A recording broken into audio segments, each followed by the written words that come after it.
Hello दोस्तों, स्वागत है आपका मेरे YouTube channel the GK study में।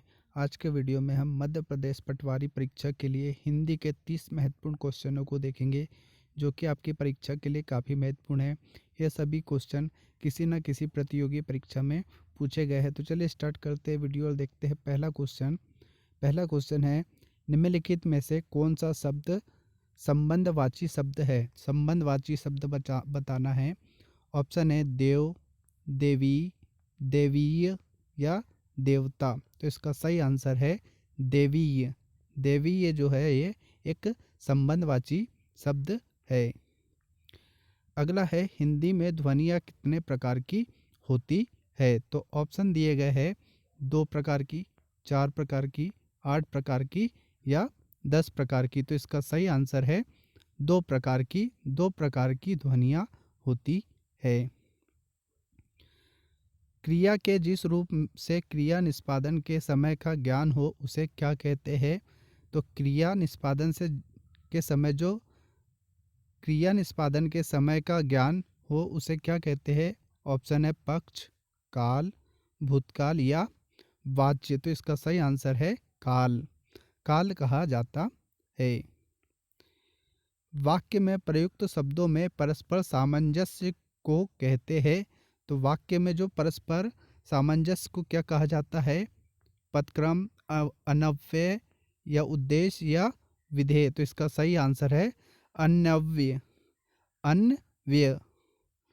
अगला है, जो सर्वनाम संज्ञा शब्दों के मेल से बनते हैं उन्हें क्या कहते हैं? तो ऑप्शन है विकारी सर्वनाम, अविकारी सर्वनाम, संयुक्त सर्वनाम या संबंधात्मक सर्वनाम। तो इसका सही आंसर है संयुक्त सर्वनाम। किस वस्तु को व्यवहार में लाना इसका आशय किस शब्द से है? किसी वस्तु को व्यवहार में लाना इसका आशय किस शब्द से है? तो उपयोग, अनुप्रयोग, प्रयोग, सदुपयोग। तो इसका सही आंसर होगा प्रयोग।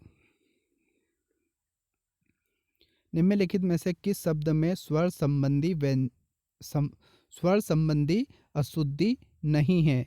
नहीं है बताना है। तो आरोग्य, ईसाई, ऊर्जस्वी या आतु सुक्त। तो इसका सही आंसर होगा ऊर्जस्वी। ऊर्जस्वी जो है इसमें स्वर या व्यंजन संबंधी कोई भी अशुद्धि नहीं है। बाकी ये आरोग्य भी गलत लिखा है, ईसाई भी गलत लिखा है और आतु सुक्त भी गलत लिखा है। अगला है, जो संज्ञा, सर्वनाम आदि शब्दों को जोड़कर नए शब्द की रचना करते हैं उन प्रत्यय को क्या कहते हैं? तो ऑप्शन है तद्धित प्रत्यय, कृदंत प्रत्यय, संस्कृत प्रत्यय या अनीय प्रत्यय। तो इसका सही आंसर है तद्धित प्रत्यय। जिस शब्द में पूर्व पद गौण तथा उत्तर पद प्रधान हो उसे कौन सा समास कहते हैं? तो उसे तत्पुरुष समास कहते हैं। अगला है, जिसका उच्चारण ऊपर के दांतों पर जीभ लगाने से होता है उसे क्या कहते हैं?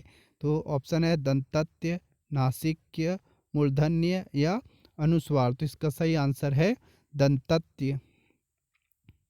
मात्रा के आधार पर स्वर कितने प्रकार के होते हैं? ऑप्शन है 2, 3, 7 या 9। तो मात्रा के आधार पर 3 प्रकार के स्वर होते हैं। अगला है, छोटा ई, बड़ा ई, च, छ, ज, झ आदि का उच्चारण किससे होता है? तो ये सभी जो है ऑप्शन है कंठस्थ से, मूर्धन्य, तालव्य या ओष्ठ से। तो ई जो है ये सब तालत्व उच्चारण वाले वर्ण है। तालव्य, जिसका उच्चारण स्वतंत्रता से होता है और जो व्यंजन के उच्चारण में सहायक होते हैं उसे क्या कहते हैं? तो ऑप्शन है संज्ञा, स्वर, व्यंजन या विसर्ग। तो ऑप्शन है इसका सही आंसर है स्वर। निम्नलिखित में से कौन सा एक दीर्घ स्वर नहीं है? दीर्घ स्वर नहीं है बताना है। तो छोटा ई, बड़ा ई, छोटा ए बड़ा ए, तो इसका सही आंसर क्या होगा? इसका सही आंसर होगा ई। नहीं सॉरी, गलत है ये, ई नहीं होगा, इसका सही आंसर होगा ये छोटा ई। छोटा ई दीर्घ स्वर नहीं है, बाकी ये सभी दीर्घ स्वर है। निम्नलिखित में से अंतस्थ व्यंजन कौन सा है? तो कौन सा है बताना है। ऑप्शन है गा, जा, वा, सा। तो इसका सही आंसर होगा वा। वा जो है वो अंतस्थ व्यंजन है। अंतस्थ व्यंजन कौन कौन से होते हैं? या, रा, ला और वा, ये चारों अंतस्थ व्यंजन होते हैं। हिंदी भाषा में कुल कितनी लिपियां है? तो ऑप्शन है 44, 48, 52 या 56। तो इसका सही आंसर है 56।